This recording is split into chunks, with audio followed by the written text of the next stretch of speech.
Hello students, मैं हूं काशीराम प्रजापति और आप देख रहे हैं हमारा चैनल JSS मैथमेटिक्स। कृपया चैनल को लाइक, सब्सक्राइब और शेयर कीजिएगा ताकि आपको नोटिफिकेशन मिलते रहें। हम पढ़ रहे थे पेपर फर्स्ट आपका BSc second year abstract algebra and linear algebra, अमूर्त बीजगणित एवं रैखिक बीजगणित। तो इसकी 2 थ्योरम आपके लिए लेकर आया हूँ। मोस्ट इंपॉर्टेंट थ्योरम एग्ज़ाम में हमेशा पूछी जाती है, तो आप अच्छे से करिएगा इनको। और आज मैं डायरेक्ट एक बुक जो है हमारे एच के पाठक की बुक, उसके थ्रू आपको समझाऊंगा कि मुझे टाइम नहीं था, तो मैंने डायरेक्ट इसका फ़ोटो लेके और आपको समझाने की कोशिश यहाँ पे करूँगा। देखिए, ये इम्पोर्टेंट थ्योरम है। देखिए कितनी बार पूछी जा चुकी है और एग्ज़ाम में हमेशा आती ही हैं। ये रिवर्सल लॉ बोलते हैं, व्युत्क्रम नियम। यहाँ पे क्या है, किसी समूह जी के 2 अवयव के गुणनफलों का प्रतिलोम उनके प्रतिलोम के उल्टे क्रम के गुणनफल के बराबर होता है। इसका मतलब ये है कि ए बी का इन्वर्स लें तो क्या होगा, बी इन्वर्स ए इन्वर्स। ये हमें यहाँ पे दर्शाना है। फॉर ऑल, ये फॉर ऑल का साइन है, for all A and B belongs to जी।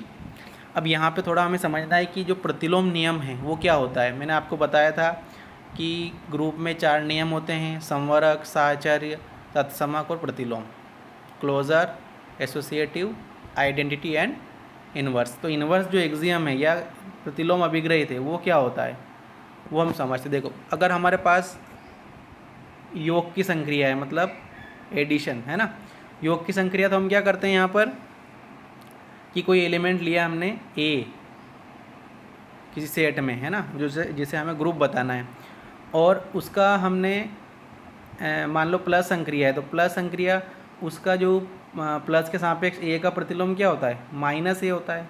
क्यों होता है? क्योंकि इन पे यहाँ पे दोनों पे ये एडिशन अब यहाँ पे ऑपरेट करेंगे तो इक्वल्स में कितना आना चाहिए, 0, मतलब तत्समक आना चाहिए। तो हम कह सकते हैं कि माइनस ए का प्रतिलोम कहलाएगा। ऐसे ही अगर यदि हमारे पास गुणन संक्रिया है तो ए कोई एलिमेंट लिया और गुणन संक्रिया मतलब डॉट से अपन निरूपित करेंगे, डॉट है ना, ए डॉट, और गुणन संक्रिया में ए का प्रतिलोम होगा अपने ए इन्वर्स। ए का प्रतिलोम क्या होगा, ए इन्वर्स। जैसे 2 है तो 2 का इन्वर्स 1/2, या ए इन्वर्स मतलब 1/a। तो ए डॉट ए इन्वर्स करें इक्वल्स 1 आना चाहिए। 1 मतलब क्या है, गुणन संक्रिया के सापेक्ष तत्समक या आइडेंटिटी। तो इसको हम किससे निरूपित करते हैं, ई से, सिंबॉलिक रूप से ई से हम इसे निरूपित करते हैं। तो यहाँ पर जो नियम है वही हमें लगाना है, कौन सा, प्रतिलोम वाला, क्योंकि हमें बताना है कि ए बी इन्वर्स क्या है, A inverse B inverse A inverse. Important theorem है, अच्छे से करिएगा इसको। अब देखिए, हमने एक यहाँ ये लिखा, देखो ए और बी 2 एलिमेंट है ना, मतलब ए और बी बिलोंग्स टू जी, ऐसा भी लिख सकते हैं हम, let A and B belongs to G. Then A inverse हमने माना, यहाँ गुणन संक्रिया में दिख रही है ना, तो हम क्या करेंगे, ए इन्वर्स मतलब ए का प्रतिलोम है और बी इन्वर्स मतलब बी का प्रतिलोम, ये मान लिया हमने। ये यहाँ पे सही कर लेना आप, ये ए आएगा यहाँ पे, क्रमशः ए और बी के प्रतिलोम है। तो ई नहीं आएगा यहाँ पे, कितना आएगा यहाँ पे, ई के स्थान पे ए, क्योंकि ए इन्वर्स ए का प्रतिलोम माना है हम। अब देखिए, ये 2 कंडीशन हमने लिखी यहाँ पे, इनको समझना है।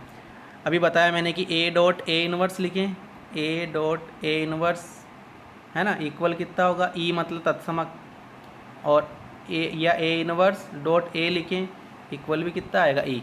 तो ये लिखा हमने, ए डॉट ए इन्वर्स लिखो या ए इन्वर्स डॉट ए लिखो, इक्वल ई। दोनों कंडीशन हमें बताना है ना, वाम और यहाँ पर दक्षिण।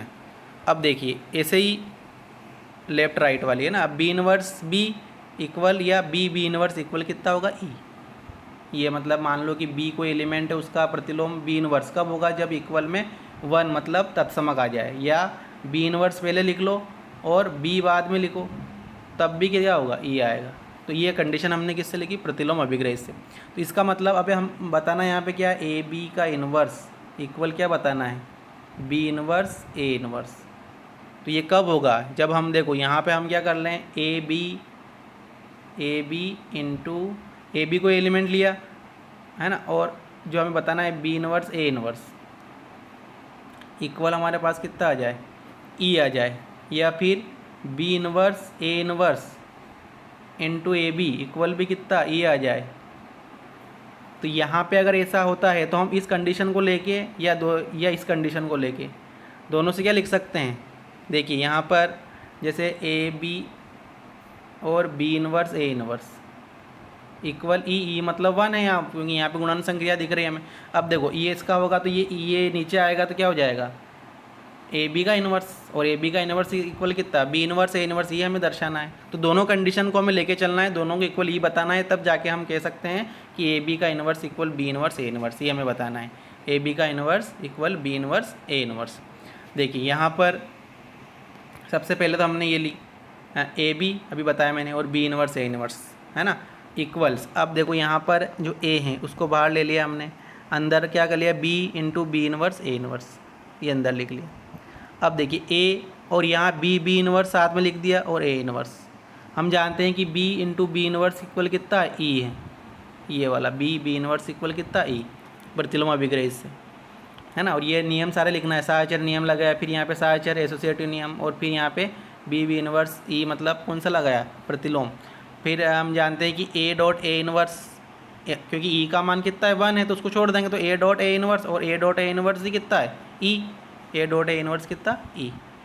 इस तरह से हम यहाँ पे एक तो बता दिया हमने, पहले A B into B inverse A inverse, अब बी इन्वर्स ए इन्वर्स पहले लिखेंगे और ए बी, अगर इसके इक्वल भी ई आ जाता है तो हम कह सकते हैं कि ए बी का inverse equal B inverse A inverse.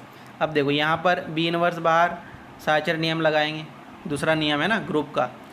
अब अंदर क्या, ए इन्वर्स ए बी, फिर बी इन्वर्स ए साथ में ले लिया, यहाँ साहचर्य नियम लगा दिया इंटू बी। अब जानते हैं कि ए इन्वर्स ए कितना, वापस से ये हो जाएगा ई, है ना, ए इन्वर्स ए कितना यहाँ लिख चुके हम पहले से, ए इन्वर्स ए कितना ई हो जाएगा, और बी इन्वर्स बी कितना ई। तो यहाँ पे क्या लिख सकते हैं हम, ये बी इन्वर्स ए इंटू बी। अब ए इन्वर्स ए का मान ई हो जाएगा, ई इंटू बी, और ई मतलब तत्समक है तो उसको छोड़ सकते हैं हम, क्योंकि ई बी इक्वल कितना हो जाएगा बी, ये लिख रखा है हमने। अब बी इन्वर्स बी और बी इन्वर्स बी वापस से कितना हो जाएगा ई हो जाएगा। तो यही हमें यहाँ बताना था। अब दोनों इक्वल हो गए तो हम कह सकते हैं कि अतः ए बी और B inverse A inverse equal ई, या बी इन्वर्स ए इन्वर्स आपने पहले लिख लिया इंटू ए बी, दोनों इक्वल्स ई हैं। तो इसका मतलब हम ये लिख सकते हैं कि जो ए बी और B inverse A inverse equal हमारे पास ई हैं, तो ये नीचे आएगा तो यहाँ क्या बचेगा, B inverse A inverse equal 1/AB, और 1/AB मतलब ए बी का इन्वर्स, और ये हमें यहाँ पे बताना था। तो हम कह सकते हैं प्रतिलोम की परिभाषा से हमने ये लिख दिया। तो ये मोस्ट इम्पोर्टेंट थ्योरम है और एग्ज़ाम में हमेशा आती है, उसको अच्छे से करिएगा आप। एक थ्योरम और कराऊंगा मैं आपको नेक्स्ट लेक्चर में आज शाम तक। ठीक है, सभी को बहुत बहुत धन्यवाद, इसको अच्छे से करिएगा, बाकी और भी क्वेश्चन आप करिएगा। और